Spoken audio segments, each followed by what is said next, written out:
ঈসা আলাইহিস সালাম দাজ্জালকে মারার পরে আরেকটা প্রজাতি বের হবে, এর নাম ইয়াজুজ আর মাজুজ। নাম শুনেছেন? এই যে এই সূরার মধ্যেই আছে, এই সূরা কাহফের কথা বললাম না, সূরা কাহফের পিছনের দিকে আছে, ইন্না ইয়াজুজ ওয়া মাজুজ মুফসিদুনা ফিল আরদ। যুলকারনাইন বাদশার কথা পড়বেন, তিনি এই যে দেয়াল নির্মাণ করে দিয়েছিলেন লোহা এবং তামা দিয়ে, মনে আছে, পড়েছেন? আচ্ছা, এই ইয়াজুজ আর মাজুজ যখন বের হবে, পৃথিবীর পানি খেয়ে শেষ করে ফেলে দিবে একেবারে। এর এত বেশি হিংস্র হবে যে এদের সাথে লড়াই করার মতো ক্ষমতা কোনো মানুষেরই থাকবে না। এমনকি ঈসা আলাইহিস সালামেরও নয়। ঈসা আলাইহিস সালাম তুর পাহাড়ে চলে যাবেন মুসলিমদেরকে নিয়ে, তুর পাহাড়ের ভিতরে মুসলিমরা সেখানে লুকিয়ে থাকবে, পৃথিবীর মেসাকার অবস্থা হয়ে যাবে, পৃথিবীর পানি খেয়ে শেষ করে ফেলে দিবে, একদম হিংস্র প্রজাতি। তখন ঈসা আলাইহিস সালাম আল্লাহর কাছে দোয়া করবেন, আল্লাহ এই বিভৎস জাতিকে ধ্বংস করো। আল্লাহ রাব্বুল আলামিন তখন ওই ইয়াজুজ আর মাজুজের এই কাঁধে, ঠিক কাঁধের মাঝখানে একটা ভাইরাস জন্ম দিবেন। কি জন্ম দিবেন? ওই যে বলি না মহামারীর ভাইরাস, অমুক ভাইরাস তমুক ভাইরাস, এই ভাইরাস আরো সামনে আছে বাকি এখনো। ওই ভাইরাসে, ওই পোকায়, ওই ব্যাকটেরিয়া বা যেটাই হোক আল্লাহ পাক যাই দিবেন, এতে করে ইয়াজুজ আর মাজুজের পুরো প্রজাতি ধপ ধপ করে মারা যাবে। মানে এটা ছোঁয়াচে রোগ হবে। কি রোগ হবে? ছোঁয়াচে। ঠিক যেমন আমরা একটু করোনা দেখলাম না, একজন থেকে আরেকজন, একজন থেকে আরেকজন, এরকম জিনিস চলবে আরো বিশ্বে। আর এখনকার নতুন রিসার্চ হচ্ছে, ওই সাইবেরিয়া অঞ্চলের যে বরফগুলো আছে না, ওর নিচে এই 1 লাখ বছর, 1.5 লাখ বছর, 2 লাখ বছর আগের ভাইরাসগুলো নতুন করে জায়গা শুরু করেছে এখন।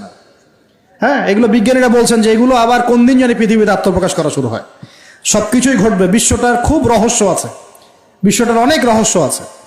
আল্লাহ পাক এগুলো খেলার ছলে সৃষ্টি করেন নাই, পরীক্ষা। লিয়াবলুয়াকুম আইয়ুকুম আহসানু আমালা, আল্লাহ পাক বলেছেন। এরপরে ইয়াজুজ আর মাজুজের সব প্রজাতি মারা যাবে। নবীজি বলছেন জমিনে কোনো জায়গায় ফাঁকা থাকবে না, সমস্ত জায়গাতেই ওদের দেহ পড়ে থাকবে। আল্লাহু আকবার।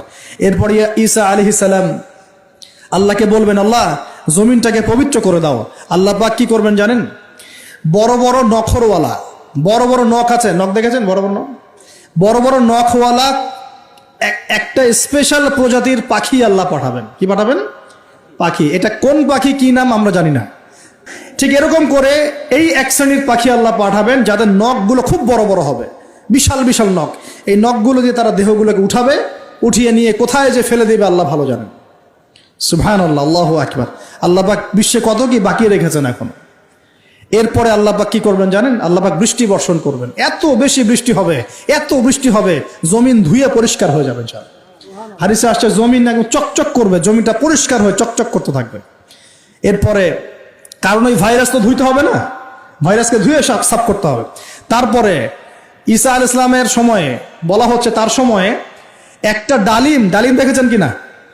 আনার ডালিম, এই ডালিমের যে খোসা হয় না, এই ডালিমের খোসার নিচে একটা পুরো পরিবার আশ্রয় নিতে পারবে। কি বুঝলেন? এত বড় বড় ফল হবে, এত বরকত হবে জমিনের মধ্যে।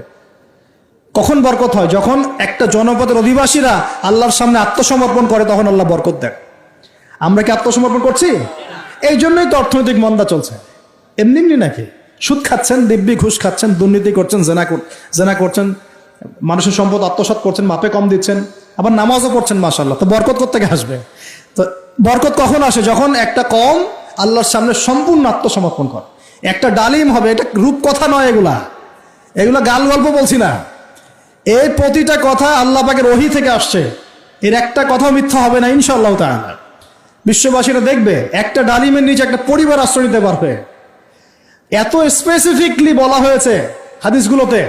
নবী সাল্লাল্লাহু আলাইহি সাল্লাম বলেছেন যে 10 জন ঘোড়সওয়ার, কয়জন ঘোড়সওয়ার? 10 জন ঘোড়সওয়ার বের হবে ইমাম মাহদীর সময়, যারা খোঁজ নিতে যাবে যে দেখি দাজ্জাল বের হয়েছে কিনা। ঘোড়ায় করে খোঁজ নিতে যাবে, দেখি দাজ্জাল বের হয়েছে কিনা। ওই 10, নবীজি বলছেন আমি ওই 10 জনের নামও জানি, ওদের বাবার নামও জানি। সুবহানাল্লাহ। এত স্পেসিফিক জ্ঞান দেয়া হয়েছে আল্লাহর পক্ষ থেকে নবী সাল্লাল্লাহু আলাইহি ওয়াসাল্লামকে। তার হাদিস থেকে বলছি যে ডালিমের নিচে পরিবার আশ্রয় নিতে পারবে। তো অনেকে হয়তো হাসবে, কি বলে একটু উল্টা পাল্টা কথা, তাই না? নাস্তিকরা মনে করতে পারে যে হাসবে, আরে হাহারি এক দিয়ে রেখে দেবে। এখন মানুষ ফেসবুকের মতো চিন্তা করে, ফেসবুকের মতো হাসে, ফেসবুকের মতো কাঁদে। মানুষ এখন রোবটিক হয়ে গেছে। ঠিক আছে, আচ্ছা। তো এরপর কি? এরপরে বরকতের এই সময়টা শেষ হয়ে যাবে কখন? যখন মানুষ আবার সেই জেনা, পাপ, শিরিক, কুফর এগুলোতে লিপ্ত হবে। আল্লাহ রাসূল বলছেন এমন একটা মানুষও বাকি থাকবে না, একটা মানুষও না যে খালি লা ইলাহা ইল্লাল্লাহ কালিমাটা পড়তে জানে, এমন একটা মানুষও বাকি থাকবে না। বলেন নাউজুবিল্লাহ। ওরা হবে এই পৃথিবীর সবচেয়ে নিকৃষ্ট মানুষ। ওদের চেয়ে নিকৃষ্ট কোনো মানুষ এই পৃথিবীতে হবে না। এখনো কি এরকম সময় আসছে? আসে নাই। এখন কি লা ইলাহা ইল্লাল্লাহ আছে না? আছে, হ্যাঁ, হয়তো তার পূর্ণাঙ্গ প্রয়োগটা নাই, কিন্তু কালিমা তো আছে কিনা? তখন নবীজি বলছেন এমন একটা যুগ আসবে যে লা ইলাহা ইল্লাল্লাহ বলার মতো একটা মানুষ খুঁজে পাওয়া যাবে না, আর মানুষ রাস্তাঘাটে কুকুরের মতো জেনা করবে। রাস্তাঘাটে কুকুর যেমন সঙ্গম করে না রাস্তাঘাটে, ওই রকম করে মানুষ রাস্তাঘাটে জেনা করবে। ওই সময়ে আল্লাহ রাব্বুল আলামিন পশ্চিম দিক থেকে সূর্য উঠাবেন। কোন দিক থেকে? সূর্য সত্যি সত্যি পশ্চিম থেকে উঠবে। পৃথিবী একদিকে ঘুরছে না এখন, কে জানে আল্লাহ পাক পৃথিবীর ঘূর্ণন থামিয়ে উল্টা দিকে ঘোরাতে পারেন না? অবশ্যই পারেন। আল্লাহ পাকের জন্য এটা খালি বলা, কুন ফায়াকুন, হও হয়ে যাও, ব্যাস। আমি কয়েকদিন আগে রিপোর্ট দেখেছি, পৃথিবীর নিচে কিন্তু আগুনের স্তর আছে, জানেন তো? পৃথিবীর নিচে আগ্নেয়গিরিগুলো আছে। পৃথিবীর ভিতরে একটা ঘূর্ণন হয়, সেই ঘূর্ণনের দিক পরিবর্তন হচ্ছে দিন দিন, এমনটা রিপোর্ট এসেছে। দেখেন, আপনি ইন্টারনেট ঘাটাঘাটি করেন, দেখেন। আর অনেকে রিপোর্ট করছে যে পৃথিবী আগে যে গতিতে ঘুরতো, এখন পৃথিবীর ঘূর্ণন গতি একটু বেড়ে গেছে। দেখেন রিপোর্ট, দেখেন। ঘূর্ণন গতি বেড়ে যাওয়ার মানে হচ্ছে টাইম দ্রুত পাস করবে। আর শেষ জামানার হাদিস এটাও আছে যে সময় দ্রুত পাস করবে, আছে না? এটা হাদিসে আসছে। তো প্রিয় ভাইরা, এই সময়ে মানুষ খারাপ হওয়া শুরু করার পরে এমন খারাপ হবে, আল্লাহর নাম নেওয়ার মতো কোনো মানুষ থাকবে না, আল্লাহ আল্লাহ বলার মতো কোনো মানুষ থাকবে না। তখন পশ্চিম দিক থেকে সূর্য উঠবে।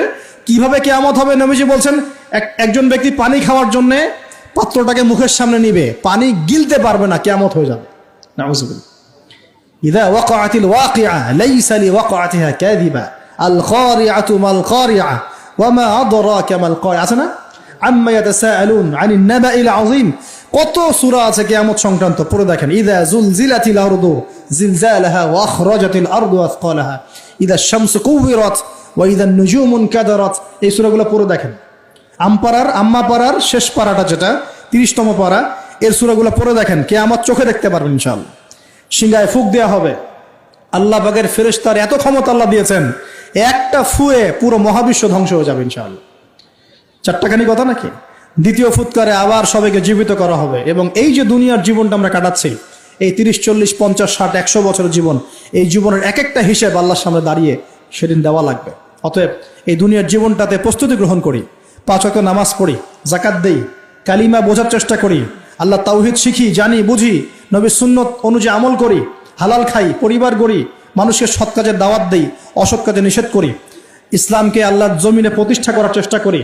আল্লাহ পাক যা দিয়েছেন, জানমাল, সময়, শ্রম, আল্লাহ পাক যা দিয়েছেন, ক্ষমতা, প্রতিপত্তি, সম্পদ, এগুলোকে আল্লাহর দ্বীনের জন্য ব্যয় করি। ইনশাআল্লাহ দুনিয়া সফল হব, পরকালে সফল হব ইনশাআল্লাহ আযজা ওয়া জাল।